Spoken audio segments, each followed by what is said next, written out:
Hi, I'm Ward Lowe, and I'm here with Daniel Gonzalez, who's the Director of Legislative Affairs for the Texas Association of Realtors. And Daniel, thanks for taking some time out of your busy schedule over across the street at the Capitol to come give us an update on what's going on. Absolutely. Back in January, at the start of the Texas legislative session, you sat down and kind of went over a few of our legislative priorities as an association.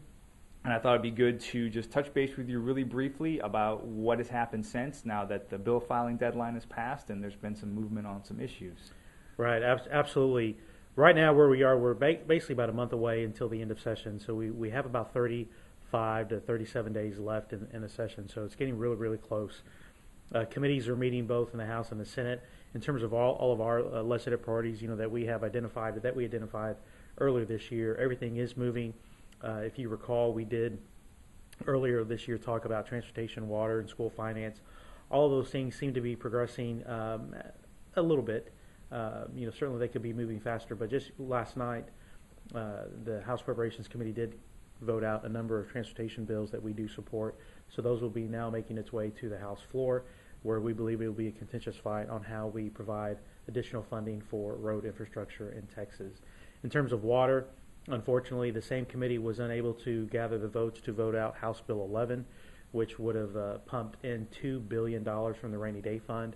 That bill was actually left pending, so that one we are still working on.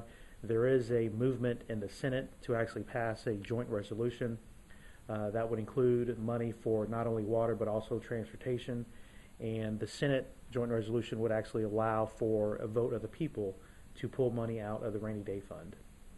Have there been any surprises happening? I mean, these things, it sounds like normal business issues, people support, then it kind of takes a step backward. But has anything really surprised you about the session thus far? I think the only surprise that I have seen was really related to gaming gambling. There was nothing filed. Well, let me back up. There were a number of bills filed dealing with gaming gambling, but not a full expansion of gaming gambling in Texas. That bill, that actually was a joint resolution that was filed after the filing deadline, where Senator Cronin had to receive a vote of all the Senate in order for him just to introduce the joint resolution. So he was able to get that vote out of the Senate.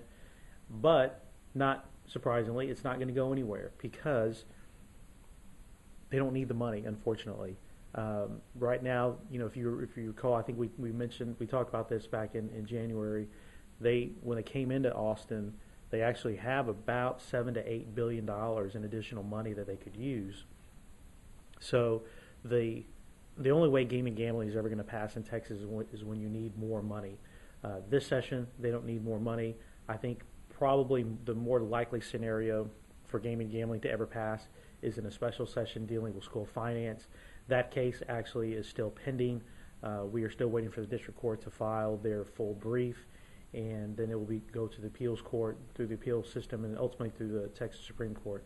So maybe if the Supreme Court does make a filing or a finding of in that case later on this year or next year, we could see ourselves back in a special session. I think that's when the gaming gambling joint resolution could have some movement. Now, the association supports gaming gambling. Do we have to say both words? Can we just call it one or the other? Sure, I think we can just say full-blown gambling in Texas. What we support as an organization is a vote of the people. We believe it's time for Texans, all voters in Texas, to have a final say on whether or not we have a full-blown gambling expansion, in Texas. And that's what the joint resolution would provide. And the school finance issue affects realtors because of the property tax angle, correct? That is correct. And one interesting aspect with school finance with this legislative session is both the House budget and the Senate budget actually are putting more money into school finance. So the interesting little scenario is that the state on appeal may argue that the legislature has put more money back into education to the tune of about $1 billion to $2 billion. And if that indeed is the case, either the appeals court or the Supreme Court could actually kick that case back to the district court for a rehearing based on the new budget numbers from this legislative session. So that's an interesting scenario, what would happen, and ultimately what I think the likelihood of that happening is probably 50-50 at this point. But if indeed that happened, you're just going to tack on basically another year to the end of that school finance trial. So instead of having a special session in 2014 or go through the regular session in 2015, you're probably talking about 2015 going into 2016. Wow. That would delay things quite a bit. It would delay things, absolutely. All right. Well, Daniel, thanks for stopping by. Absolutely. Thank you.